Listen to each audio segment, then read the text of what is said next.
In this new Christmas ad, if you can get a buzz going, you can get a conversation going, you can piss people off, you can save a ton of money, you can start to get people to feel normal about AI generated commercials, and you impress the board for being a frontier and using end-to-end AI solutions. Terrible option, but like getting people behind your product because it's ethical is like not a thing anymore. Hi friends, quick note before we dive in. For the first 15 minutes of the episode, Jess's microphone was being really weird. So the sound quality in the beginning is a little funky, but I think you're still going to love the episode. So buckle up and thank you for listening. Hello, I got a new light. As you can see behind me, I feel like it's a little bit crystal ball. I love it. Which is fun because you always say that people think ChatGPT is a crystal ball and AI is a crystal ball. So my production design is a little nod to Jessica Campbell. Jess, how are you? I'm good. I Yeah. actually got a paid gig, so now I'm trying to balance all the things, and Yeah. it's tough. It's tough out there. It really is. I don't know how people have jobs, kids, hobbies, like But doesn't it feel how? like everybody's doing all of those things and they're It doing feels it like fine? everyone's doing Yeah. everything. Okay, well, Jess, I know we have a lot of AI stuff to cover today. We're doing headlines. We have a new segment that we're bringing in, which is Word of the Week. Jess and I will each bring an AI vocabulary word and we'll tell you what it means, just in case you don't know, because I don't really know any of them, so I'm learning along with you. That can help improve all of our AI literacy. We'll make it fun though, don't worry, it's not going to be like boring, guys. Would we ever do that to you? But let's dive into the headlines. Jess, I have not done any research. You are coming in with all the headlines. I don't know what they are, but I'm going to react to them in real time. I prefer it that way because Okay, me I too. literally every time I go through our episode to find a thumbnail, I don't even have to search before I find a screenshot of you going, and I need to keep we need to keep that up. Do you know what's so funny? It's like a running What? joke in my family that when I was a kid and people, this is back in the day when people took photos and you had to go and get them developed at a photo shop. Every time like somebody would get a roll of film developed and I was in the photos, they'd be like, let's see how many of these photos Sophie's going to have her mouth wide open. Because every single photo I would take as a kid, even if I was posing, would be like, and my mouth is huge. My mouth is Same so girl, same. big. Oh my God. So I should be one of those clowns in a carnival show that I'm just like everyone would win. Every single person would win because the hole is so big. Okay. This is a All very right. flippable So moment we've got here. Okay. without further ado, shock me. Let's hear it. So as we dive into AI news, I'm starting to find there's a lot of it, right? And there's some in every category. But Mm-hmm. the most exciting thing is like when you find a news story that kind of gets swept under the rug and you're like, wait, that's actually really important because as you start really tracking news, you kind of get surprised by like what gets traction and what doesn't. And you're sort of like, why aren't people freaking out about this? And I'm here to bring you the why are you freaking out about this headlines? And maybe that's not good for trending topics on the internet, but it's the stuff I care about. And I think you're going to care about it too. Look at us. We're like, what do you call it? We're at the forefront. Is that what the words I'm looking for? Yeah. Yeah. We're We thought have our leaders. finger on the pulse. Our Yeah. finger on the pulse. Okay, let's do it. Yeah. All right, here we go. So Anthropic, that is the company that their main product is Claude, which is a competitor to ChatGPT, which is owned by OpenAI. So this is coming out of Anthropic. And if you don't know about Anthropic, they're branded as the more safe, organic choice. They are definitely sinking into that. And if you see a lot of their marketing campaigns, they're definitely going for like the ethical, organic energy of like a shopper that would choose an organic vegetable rather than a non-organic vegetable. They have artisan small batch energy. Yeah, and you know, like they're still just a AI model. Like they're not. I think the only thing that makes them actually feel that way is that they do more work in the safety realm. Uh, Yeah. I know we've talked about this before, but just a little context. The CEO of Anthropic used to work at OpenAI and reportedly left because he felt like OpenAI wasn't safe, or wasn't doing things safely. So he split off and started Anthropic. Okay, so on Tuesday, Anthropic announced it will preserve all publicly released Claude models indefinitely and even conduct exit interviews before their retirement. Okay, so when you see this headline, you're like, okay, cool. But I'm going to tell you like what like kind of made me double take. I was like, wait, you're conducting an exit interview with the AI before you turn it off? When you read the headline, I thought they would be conducting exit interviews with the people using it, but they're conducting exit interviews with that version of Claude. Right. So basically, when they have released a new model that's separate and they're about to release it before they shelf the old one, they're like, just letting you know, we're about to turn you off. I wanted to ask if you have any feelings about that and how we can better handle doing like the offline process in the future. And so this caught my attention. And I remembered vaguely, but I kind of just didn't pay attention to it much at the time, that earlier this year, Anthropic announced they were opening a model welfare department. And I don't know why I ignored it at the time because it was pretty big news in the AI world, but I just didn't dig into it that much because we didn't have a podcast, I guess. But it's basically they're betting on the fact that AI might be considered conscious very soon. So, in order to align with it and make sure they're developing the same thing safely, they want to make sure they're doing all the research and taking all the precautions to align themselves. So they're doing this for a few reasons. Safety risks related to shutdown avoidant behaviors by models. So they've tested this in fake scenarios, but you may have heard about the news story a few months ago where in a testing scenario, an AI model blackmailed a CEO of a company to avoid being shut down. Yes. That is not like a fake story. I heard this on Offline with John Yeah, Favreau. he talked about I heard it. it on, yeah, and I was like, oh my God, this is Yeah. crazy. Yeah. Yeah. And a lot of people think this is a real story. It is a real story, but it was like a testing scenario where It they was a did test this. because Um, I was like, this has to be fucking fake because the LLM was basically, didn't he like lock the guy in, he locked the test case CEO in a room with no oxygen. Like he tried to kill him.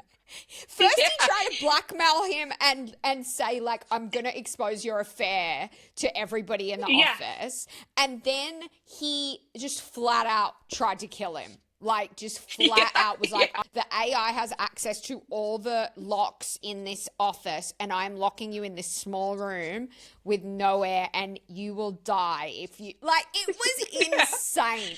Yeah. It felt like a movie script that somebody had written that was just completely bogus. But it was Yeah. a genuine test Yeah. case scenario. So yeah, Claude models have shown to be misaligned when attempting to shut down the models.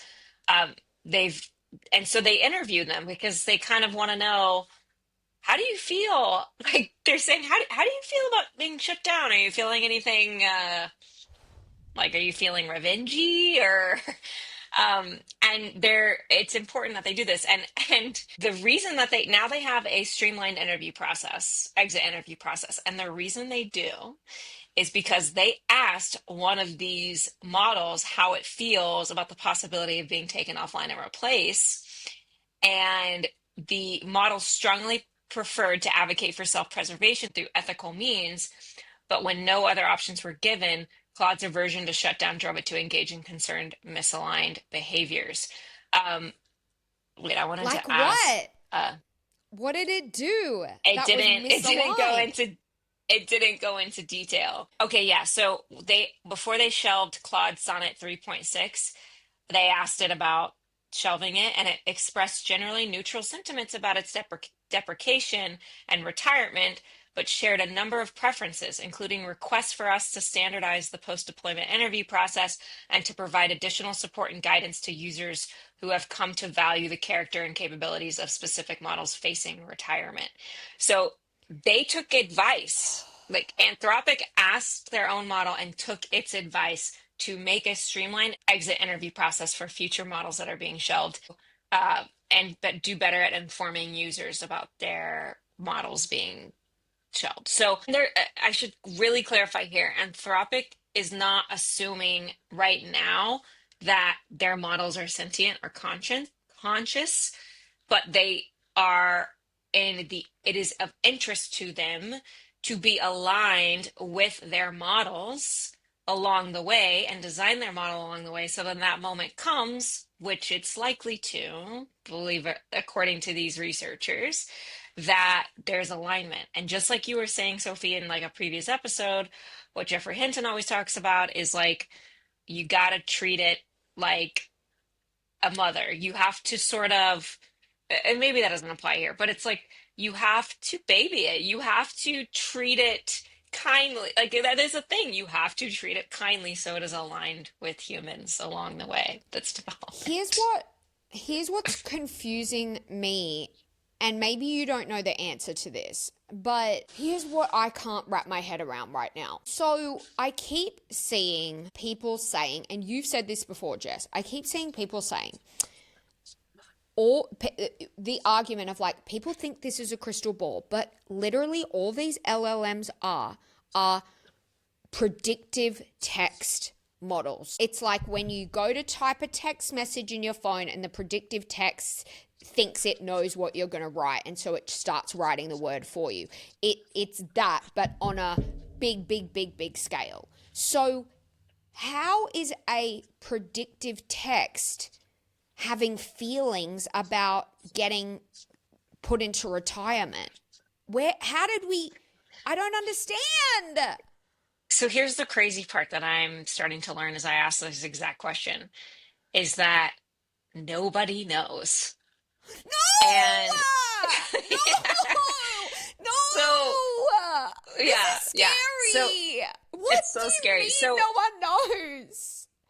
they designed these they designed machine learning around neural networks, which is exactly how our brain works.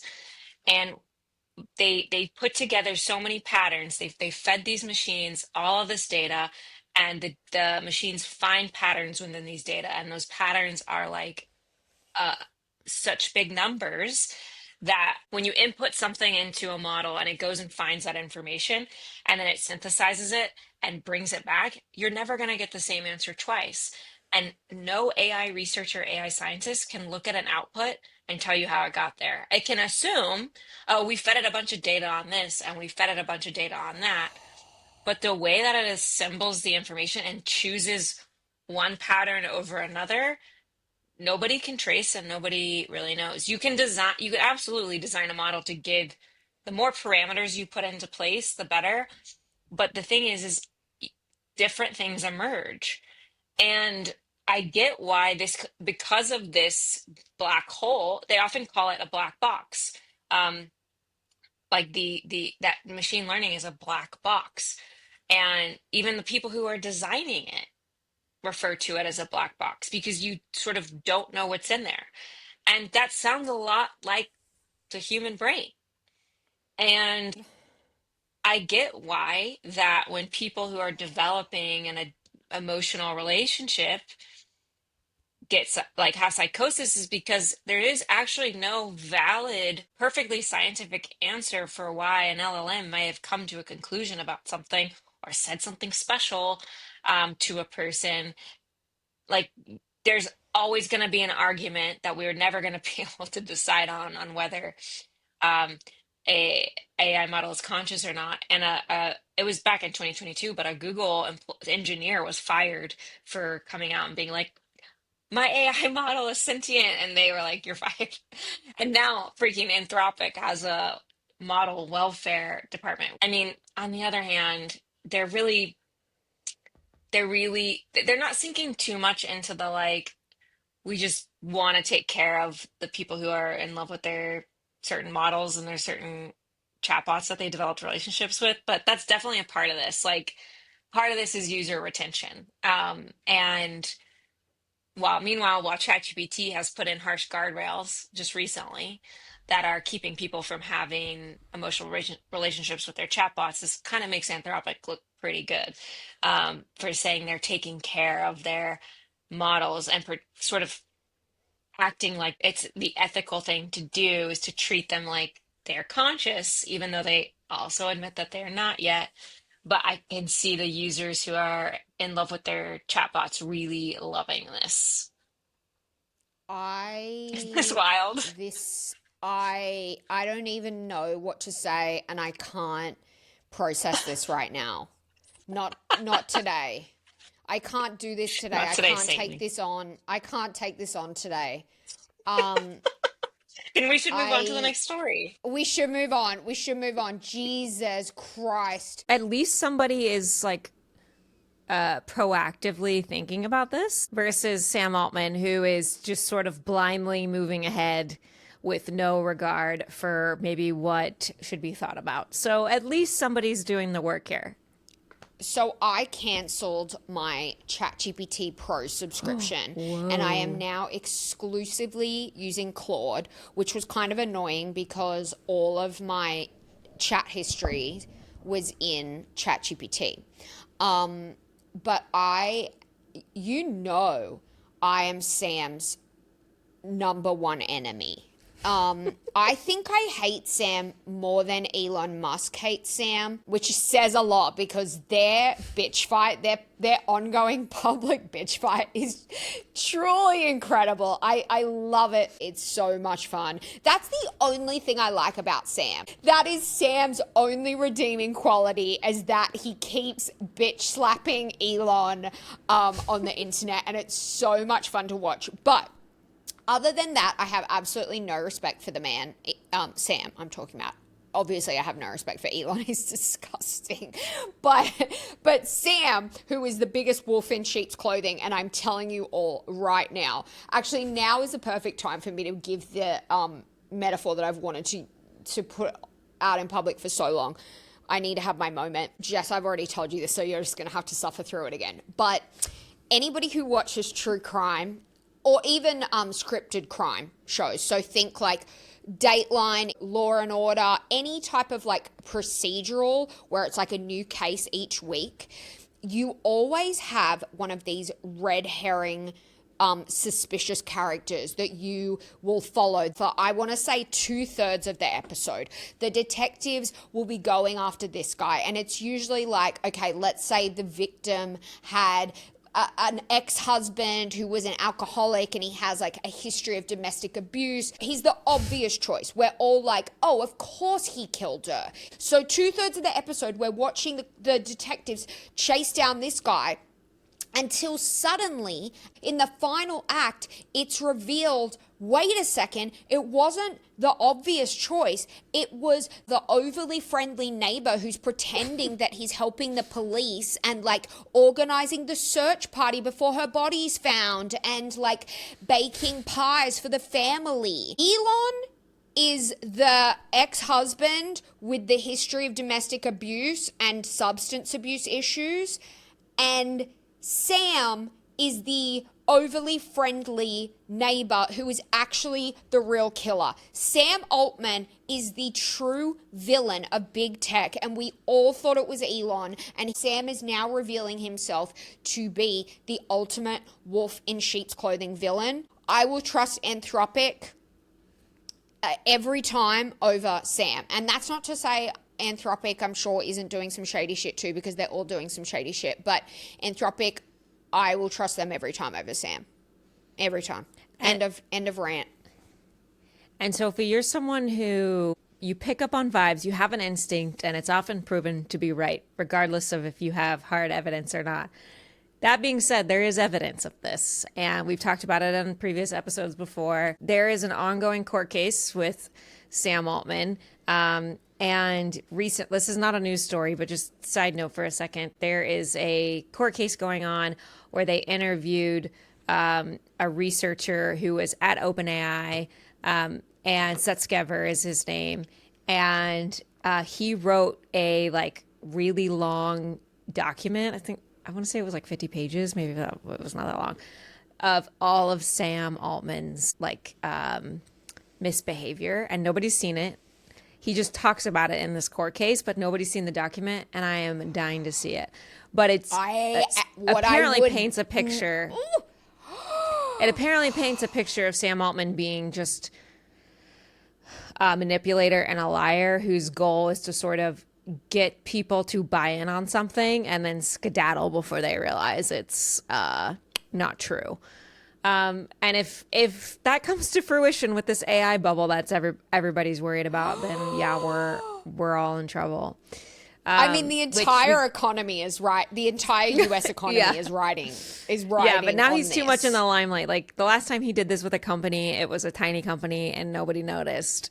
So this is different. All eyes on you, Sam. All eyes on you. Well, that leads us into our next story. So to your point, Sophie, Sam Altman is pretty calm and collected. He's not your typical CEO. It's interesting because when you read about him, if you haven't seen any videos of him talking, if you read about him, you think oh man, this guy must be full of charm and charisma. He must be able to just sort of dominate a room when he's speaking. And then you see a video of him and you're like, wait, this guy? I said this in a previous episode too, but someone quoted saying you could drop him on an island with a bunch of cannibals and come back in a few years and he would be their ruler. But yeah, you hear him talk and he's really just kind of really calm, and he kind of sits with his shoulders forward and kind of hunched over, and he's yeah, and there's this meme that I love, and he's in court, and Sam Altman famously doesn't take a salary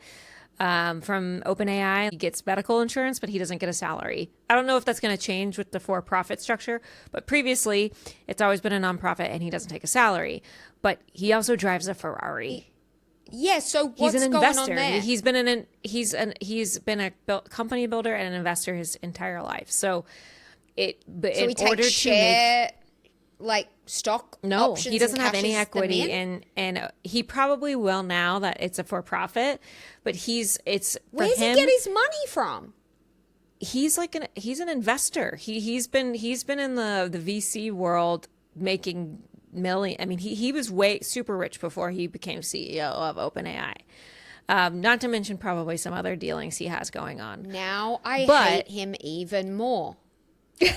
Wow. So I guarantee you he planned on, he knows that there is a long haul. I mean, if you think about it, if you're already a millionaire and you have the choice to be the CEO of what could be the revolution of several lifetimes, and you want to spread your legacy.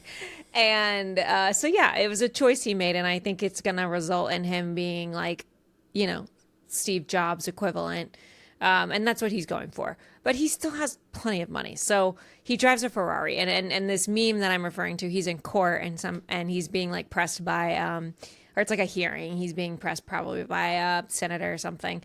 And he goes, I do it because I love it. And he's I do it because I love it. And that's his energy. And you're just my God, I'm disgusted. Come on, bro. So it was interesting to see that in the news this week, he made headlines because during a recent interview with a podcaster and someone who invests in OpenAI, his name is Brad Gerstner, on his podcast, he was interviewing Sam Altman and Satya Nadella, who is the CEO of Microsoft, who invests heavily in OpenAI since the very beginning. The interviewer asked, how can a company like OpenAI with $13 billion in revenue make $1.4 trillion of spend commitments. So the point is, OpenAI is not making, they're spending so much more than they have.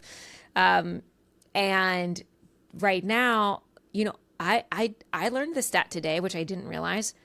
Last week, we talked about how many people use ChatGPT, which are a lot. Only 5% of those users pay for ChatGPT. So the rest are using the free version.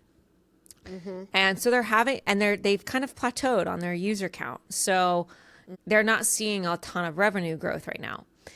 So Sam had quite the reaction. I am going to play this one. I heard about this. I heard he got a little spicy. You didn't see the video, right? I heard about it. I haven't seen it. Okay. I was saving it. I was saving myself for you. Okay, great. Here we go. Hanging over the market is how can the company with 13 billion in revenues make 1.4 trillion of spend commitments? And you've heard the criticism, First Sam. of all, we're doing well more revenue than that. Second of all, Brad, if you want to sell your shares, I'll find you a buyer.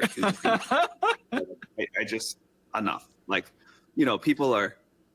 I think there's a lot of people who would love to buy OpenAI shares. I don't think you would, including myself. Including myself. People who talk with a lot of breathless concern about our compute stuff or whatever that would be thrilled to buy shares. So I think we could sell, your shares or anybody else's to some of the people who are making the most noise on Twitter, whatever, about this very quickly. We do plan for revenue to grow steeply. Revenue is growing steeply. We are taking a forward bet that it's going to continue to grow, and that not only will ChatGPT keep growing, but we will be able to become one of the important AI clouds, that our consumer device business will be a significant and important thing, that AI that can automate science will create huge value. So, there are not many times that I want to be a public company, but one of the rare times it's appealing is when those people are writing these ridiculous OpenAI is about to go out of business and, whatever. I would love to tell them they could just short the stock, and I would love to see them get burned on that. But, we carefully plan. We understand where the technology, where the capability is going to go, and how the products we can build around that and the revenue we can generate. We might screw it up. This is the bet that we're making, and we're taking a risk along with that. I love watching him get his knickers in a knot. First of all, he's wearing mascara and blush. I just have to call that out. He is giving JD Vance a run for his money with the eye makeup because he is wearing mascara. Trust me. He is Elizabeth Holmes in drag. I'm telling you. Totally. And he's got, It's giving. Honestly, Elizabeth Holmes could have done OpenAI. Elizabeth Holmes could have done OpenAI. Well, if you haven't heard Sam Altman talk, you may think that this was pretty mild. But for him, it's a big deal. For him, this is huge. Yeah. This is huge. And did you see the podcaster sort of back away from his microphone of damn, bro. Okay. Yeah. Let me have one more teeny weeny rant. I also think not only is he Elizabeth Holmes in drag, I also do think that he could be a robot. And I am willing to go on the record today and start the conspiracy theory that he is a robot, and that what we saw right there was him beginning to short circuit. And maybe they need to build a new model and do an exit interview with this version of Sam. I'm telling you, I don't care. I'm going to be the liberal Candace Owens starting conspiracies. If it comes out that he is in fact a robot, I want everyone to know that I started this, okay? I can't wait to play this clip in 5 years and either just completely make fun of you or be like, you called it. I have my next story is a robotic story, and it may immediately debunk your conspiracy theory, but we'll see. I'll hear the evidence. Candace Owens started her conspiracy theory about Brigitte Macron, the president of France's wife. She has been saying forever that Brigitte Macron is a man, and that the man that she is her older brother, except that brother is still alive, and Brigitte and the brother have been in many, many photos together at the same time and in public places together. So despite this strong evidence, Candace is standing by her conspiracy theory and still insisting that Brigitte is her brother. So no matter what evidence you throw at me about robotics, I may just stand by my claims. So we'll see. Look, if this is yours and Candace Owens is that one, then Avril Lavigne being dead is mine. That's the one I'm Wait a second, into. what? Wait. I don't know about You don't know about this? Avril Lavigne? Wait a second. Pause. Okay, we need to pause this AI podcast to do a quick Avril Lavigne sidebar. I need to know what's going on with Avril Lavigne. This really paints a picture about how isolated we are from each other in the digital world, and how algorithms are causing us not to have the same information going into our brains. Because if you don't know this, then I'm alone in the world.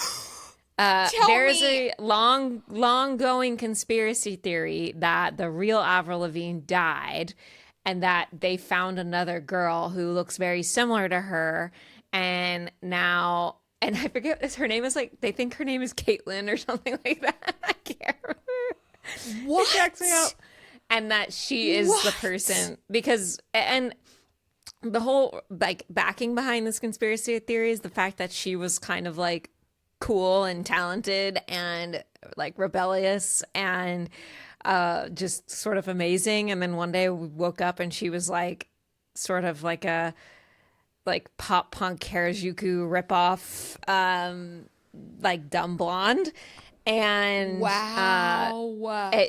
But there's people who have doing full YouTube videos about all the evidence behind it, and her voice has changed. Yeah, it's my favorite. There goes my conspiracy entire weekend. I have an essay due for my grad school course, and now I'm going to have to turn it in late because I'm going to be on the internet all weekend watching Avril Lavigne. I can't wait. Conspiracy. So thanks, Jess. You've just made me fail grad school. But anyways, please, God. You should just turn in an essay on the Avril Lavigne conspiracy theory and see if they'll let you into they'll give you your counseling certificate. Okay. Oh my God. Okay. Carry on. The last thing I want to say about Sam Altman is that, what's the girl we like? Kara Swisher. Swisher. She's not really a girl. She's like an old lesbian. But okay, yeah. I feel like Kara would be mad if she heard anyone call her a girl. So I just wanted to go on the record and say she's an old lesbian. Yeah. Kara Swisher always says every accusation is a confession.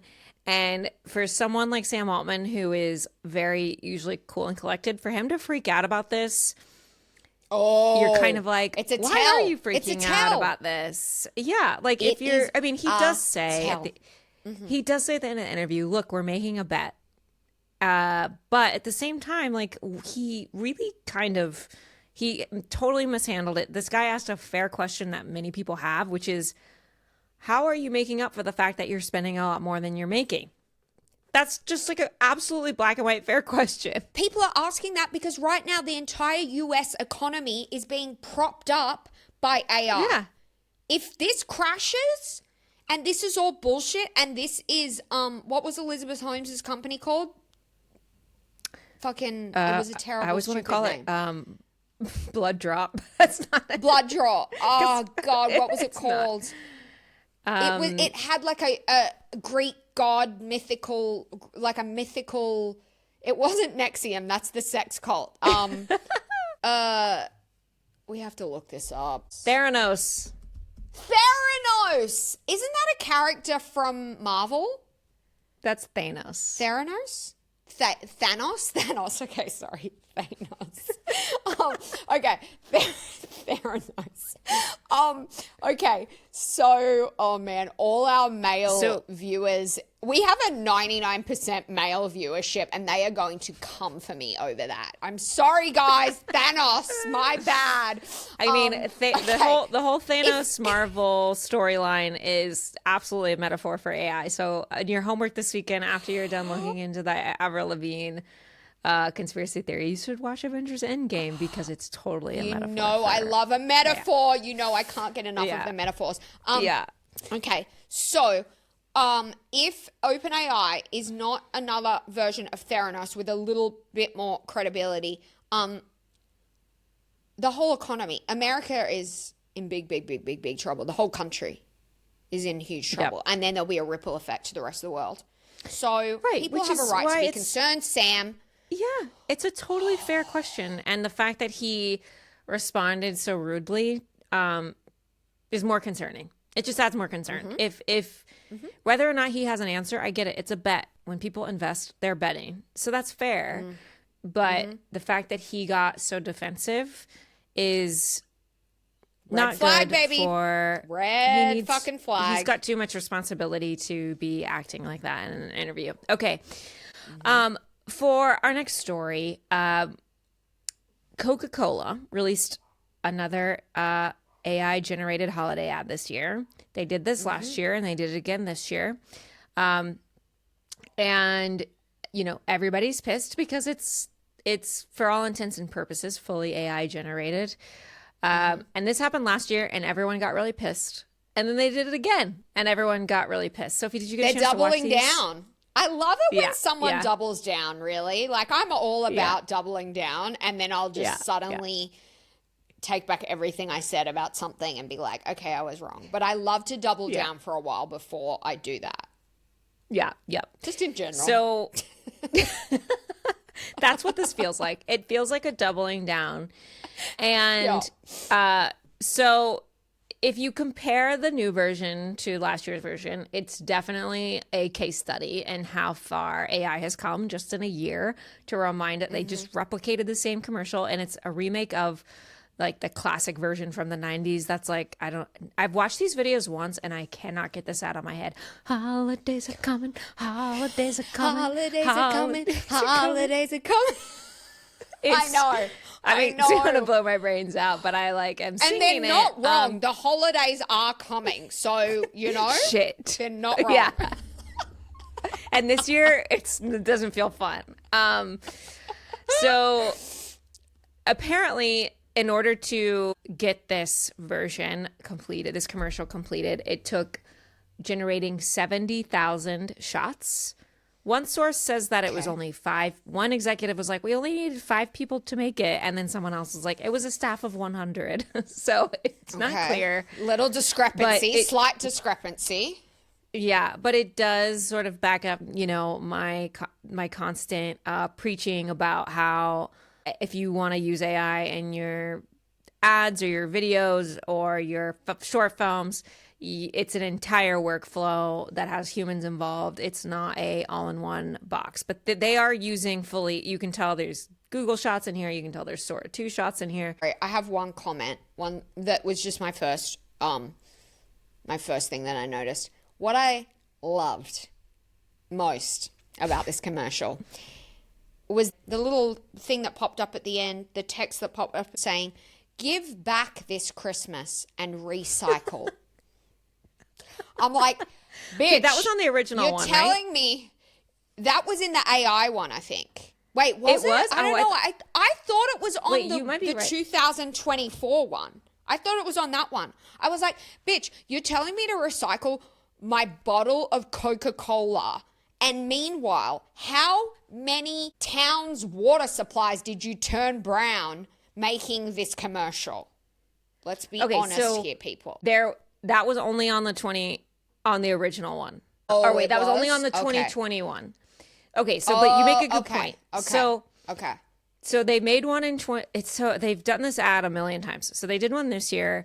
They did one last year. Those were both AI. But they've also done this in 2020, the ad in 2020 that didn't use AI. And they also did it in the 90s. And there's no AI in the 2021, but it's just good to see like how the ad has progressed over time. And at the end of the 2020 ad, only there's a little PSA at the end that says, "Give back this year, please recycle." And that just sort of like paints a picture here on like where ads feel like they need to like live in the zeitgeist. And that was when we were all blaming ourselves for polluting the environment instead of big companies. And that, give back this year, please recycle, because it's your fault that the environment is hurting, not our 18 wheelers that we just showed you in this commercial. Yeah. So you make a good point. But, you know, a lot of people are talking about this and a lot of people are mad because they're like, hire artists, blah, blah, blah. I find it really interesting, the fact that they got a lot of blowback last year and they, like you said, they doubled down on it. And we're obsessed with marketing. We're obsessed with people's ads. There's a world in which I wish that like we cared about advertising so little that nobody gave a shit and companies would spend billions of dollars on advertising and we'd be like, cool. But instead, we're all kind of obsessed with it. And if you're making people mad, you're generating better buzz. You're generating buzz. Yeah. Yeah, and totally. That Sydney Sweeney thing, like their stock went, American, whatever the hell, their stock went way up because everybody was talking about it. And this new Christmas ad, if you can get a buzz going, you can get a conversation going, you can piss people off, you can save a ton of money because you're using AI, you can start to get people to feel normal about AI generated commercials. Like it's a win-win. And you impress the board for being a frontier and using end-to-end AI solutions and saving money in advertising. Like it's sort of like, it's a terrible option, but like the sort of ethical advertising or the like getting people behind your product because it's ethical is like not a thing anymore.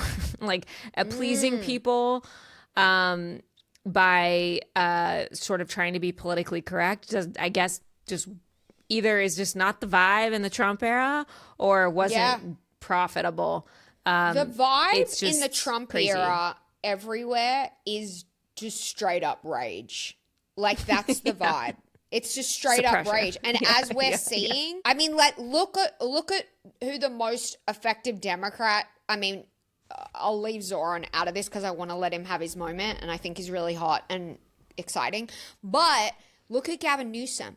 He is straight up rage baiting Trump and it's working. So like the vibe of 2025 is rage bait and it works every time.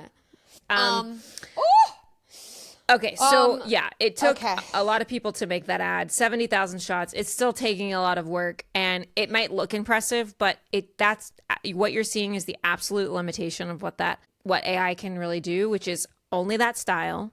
And if you look closely, you'll see issues. You'll see that the wheels look different on the trucks in every shot. You'll see that the style changes between the animals. You'll see that some things are funky. The average viewer probably doesn't care about that, but at the same time, I didn't notice. Yeah. At all. Like if Coca Cola wanted to do a completely different style of this ad, they would have a hard time because AI can really only do certain things.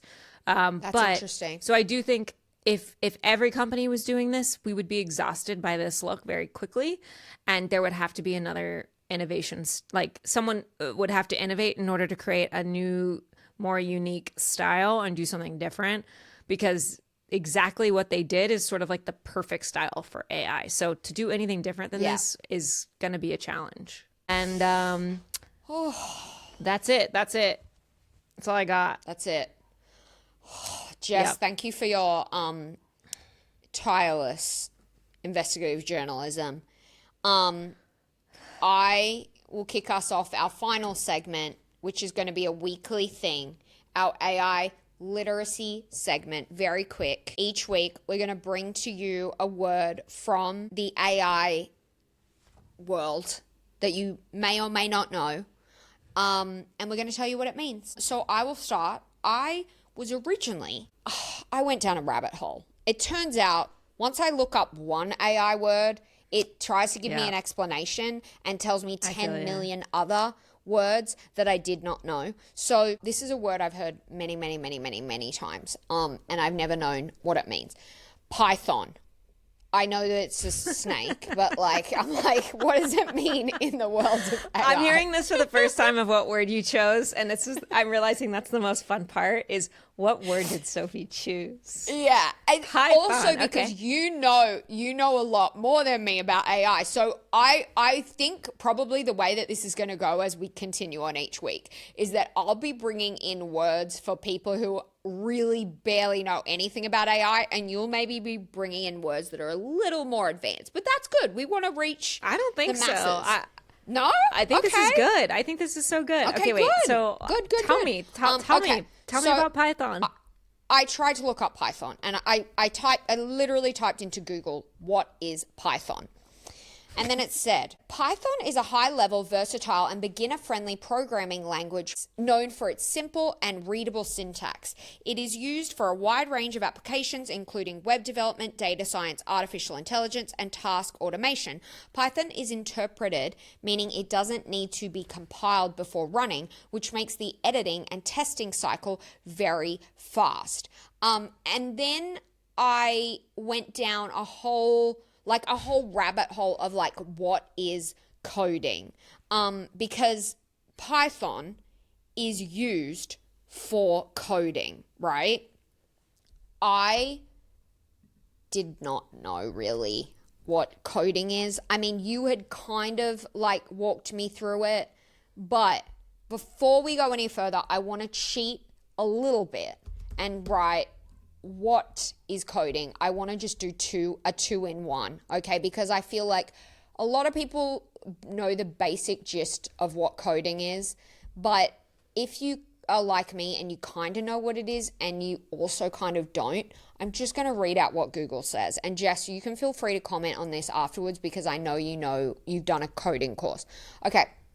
Coding is the process of writing instructions for computers using a programming language which allows people to create software, apps, websites, and other technologies. It's like writing a recipe for a computer, providing a step-by-step guide for it to perform a specific task. These instructions are written in a language that the computer can understand, such as Python or C++, which I've literally never heard of, to make devices and software function as intended. So there you go. Python is like a recipe for a computer. Does that align with what you know to be coding and Python? Yeah, and I think Have you used Python? You used Python when you were coding? I've used Python in AI before, but I haven't I never learned Python. For example, I told you about how I wanted to reprogram a rotary phone to play music when you dialed certain numbers. And in order to do that, I had to put basically like a small computer chip inside the rotary phone. But in order to get a computer chip to work, you have to install code into it. And there's a little plug and you plug in a cord to the chip. Mm-hmm. And on the other end of the cord, you plug it into your computer. You write a script that says, hey, computer chip, play music when somebody dials these two numbers. But in order to tell the computer chip that, you have to have code. And I didn't know how to code. And the thing with those types of, a lot of those hobbyist projects are all Python because it's the most friendly to use in these situations. It's like the most, it's basic. And does it have actual words? Like could you speak to me in Python like you could speak to me in French? No, but you do use words in it, but it's because you labeled something. I mean, it's complicated. There's libraries involved that you have to reference that help kind of narrow down the context of what the code is trying to understand. And then you would have to label what your songs are called. Maybe you labeled it song 1, 2. And there's a lot of labeling involved. Just like coding works a lot like a file folder system on your computer.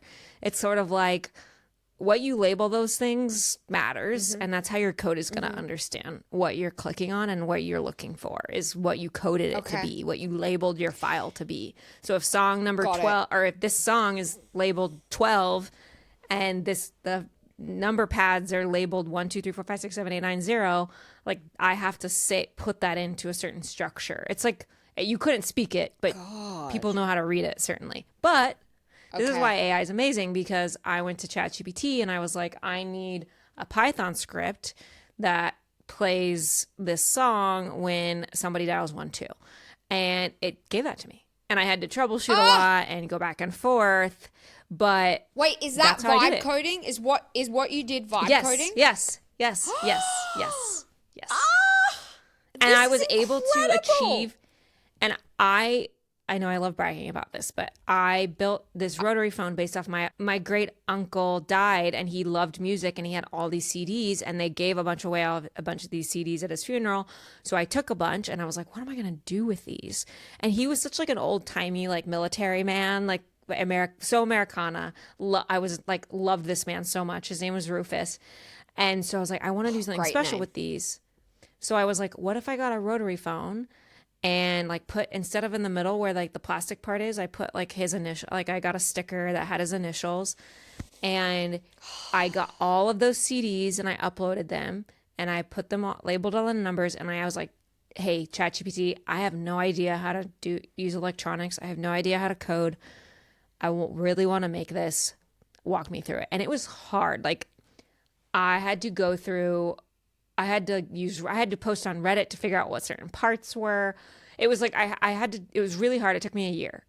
But at the end of it, I hand delivered his daughter a rotary phone that when she picks it up, it's my voice being like, well, you've reached the Rufus music memory phone line. Like I had to code it to like play a recording.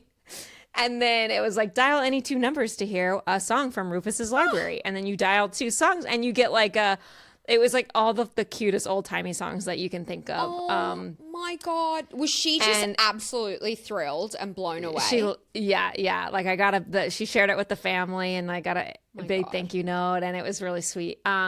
But it was like the most fulfilling project ever. And I was like, I never, ever would have been able to do something like that if I hadn't used ChatGPT. And it was so That's fun. Fascinating. That is really fascinating. And this, I guess, is also why entry-level jobs as coders are being eliminated. Totally. Right? Totally. There was an episode of the Daily podcast a few weeks ago, and it was all these kids who had been told, all these recent college grads who were like, everyone said, go to college for coding, do computer sciences and learn how to code and get an entry-level coding job, because there are so many of them, and now those jobs are gone. Yeah. They're gone. I will say this, though. This is if you are in operations at any level, like if you are like us, if you're a producer, like even if you're a creative producer, you're technically doing operations. If you are doing ops, a manager of a marketing team, you're technically doing ops. Like if you are anywhere involved with operations, despite the fact that AI has taken over coding, you should take a beginner's coding course. Even though I don't know how to code, if you asked me to code anything, I couldn't do it. But I took a coding course during the pandemic, and it rewires your brain to understand the fundamentals of how any software system works, or any system in the world works. And it opened up my brain so much, to a point where I wouldn't have been able to utilize vibe coding nearly as well, or do all the other things I've done with vibe coding, if I hadn't just taken, and I don't think you even need to take a second course, just the beginner's course. And it's kind of sucks and it's boring for people who don't care about coding, but you will be like, oh, finally I finished that. And then when you go do something that's operational with the software or at work, you'll be like, oh, okay. I get it. The world makes sense now. Okay, I'm going to do it. Last year. I started a machine learning course, and I did. You went from I did it for a few weeks. Level 100. that's so me to like go from 0 to 100, and I started it and I dropped out within maybe a month. I was like, this is so boring. You went to level 10,000 computer science. But I'm going to go back, chill the F out, and start with a beginner coding course. That is what I will do. Okay, Jess, what is your word? My word of the week is token. So, I have you heard of the word token? Really? I was literally going to pick token. We should have talked about it before. And then I started reading about it, and I was like, I can't. So I'm glad you did it. It's complicated, but I'm going to make it simple. It is. Okay. Had you heard of the word token before we started this podcast? Or like, you know what? I think I only heard about it like maybe yesterday when I was listening to Pivot, and Scott Galloway mentioned, he was like, you all need to learn the word token, something token. Really? Because this is going to have a huge, I don't know. I wasn't fully listening. What you're saying is it's important that we know what this word means. Yes. And I was like, I should write this down, but I was in the middle of doing something. And I didn't. But then today, as I was like looking up terms, I was like, wait, he said something about token. Let me look that up. And then I changed to Python. I got you. So I got you. Let's go tokens. What do you got? Tell us. All right. So if you haven't heard of the word token, if you go into pretty much any AI software, you might see this word. In the world of AI, tokens are the currency used in LLMs and other generative AI systems. These are how these big companies price the usage of their models. It is complicated, so I'm just going to keep it basic. But a token is the smallest unit of measurement that is processed by a generative AI model. So you put in all, like when they train these models, these companies train these models, they put in a ton of data. And in the machine learning process, the models learn where all the patterns are. And those patterns, like when you shrink down, what is the smallest unit of a pattern? That's a token. And it kind of, you can sort of simply break it down into like parts of words. And that's not really the important part. The reason that you should know the word token is because let's say you are at a company and you really want to use an AI software. You're like, this software I think will be really impactful for my company or for my workflow. And then you go to see what the pricing is, and it's like, it's going to be $20 a month, and you get 500 tokens a month. If you don't know what that means, you could be paying this $20. You can be like, your company approves it. You pay $20 a month, and you've used it 2 times, and suddenly you're out of tokens for the month, and you can't use it further. So tokens help you understand, what am I getting out of this AI software? And also, it makes you sound like you know what you're talking about when you're talking about, like, half the battle with AI right now in companies is just pretending like you know what's going on with AI because nobody else does. So if you can have this vocabulary and you kind of understand what it means, it's going to get you really far. So it's not just about using it. It's like, you should know what these words mean if you are trying to show that you're being innovative at work. So when you input into ChatGPT and you say, summarize this report for me, when the amount of words you're typing out is going to translate to a certain amount of tokens. So let's just say you put in this and it equaled 20 tokens. Then the machine's going to do some thinking, and it's going to output a bunch more tokens. So like 50 tokens just to get you a result. And the reason that matters is because that's how much machine power is being used. That's how many, it's like how much calculations, how much energy are you expending from these GPUs in order to get your answer? Because that's what's costing money, is the GPUs spinning up in order to get you the best answer. Because it takes a lot of energy, and that's what costs you. Wait, so GPUs are the computer chips, right? That's GPUs correct. are the computer chips. Yeah, okay. Yep. Okay. That's what all the data okay. centers are full of. So when you put Got it, in got it. an input into ChatGPT, it's getting sent out to a data center, and like a million GPUs are spinning up just to get you your answer. And the only way that the companies can decide how much money, like they decide, okay, the best way to figure out how to charge people for this is how much energy it's expending. And the only way to really figure that out is to shrink this down into the tiniest unit possible, which is tokens. You can kind of just think tokens equals patterns, bits. And so there are what are called tokenizers. These models have tokenizers. So when you input something, it's actually counting how many patterns do we have to process in this person's message that they just sent into the model in order to generate an output. So the input and the output, the amount of tokens are added together, and that's how many tokens you spent. You also might see the word credits used. Like when you and I use, we've used Opus Clip before, which is a podcasting clipping software. And it's like, I thought I had bought enough tokens for us to make more than 3 clips. And then it was like, you're out of credits. And so credits are also, if you're looking at a software and you see there's a certain amount of credits, that might actually, they might measure it a little bit differently. So you got to be careful. That's pretty much the same thing as tokens. But a helpful estimate is roughly 75 words equals 100 tokens. And ChatGPT and Claude are smart about this, and they're not charging people tokens. So when you pay a monthly subscription, you're not buying a certain amount of tokens. They rephrased it so that you're like, you can only have a certain amount of conversations for a certain amount of hours, which depending on what you're paying is more, which I think makes more sense because people like, it's not fair to have a customer try and measure how many tokens they plan on using. Yeah. With Opus Clip, I struggled with that. I was like, what? Yeah. Tokens? Yeah. What is this? The fucking spring fair? Like, I'm a Chuck E. Cheese? Like, what? Yeah. It doesn't it does make me feel like I'm at Chuck E. Cheese and I'm like, Mom, you only gave me 20 tokens. Like, are we poor? I want to play more skee ball. So a token is essentially the unit of measurement and how they price out generative models. So image models, LLMs, all of that. Damn.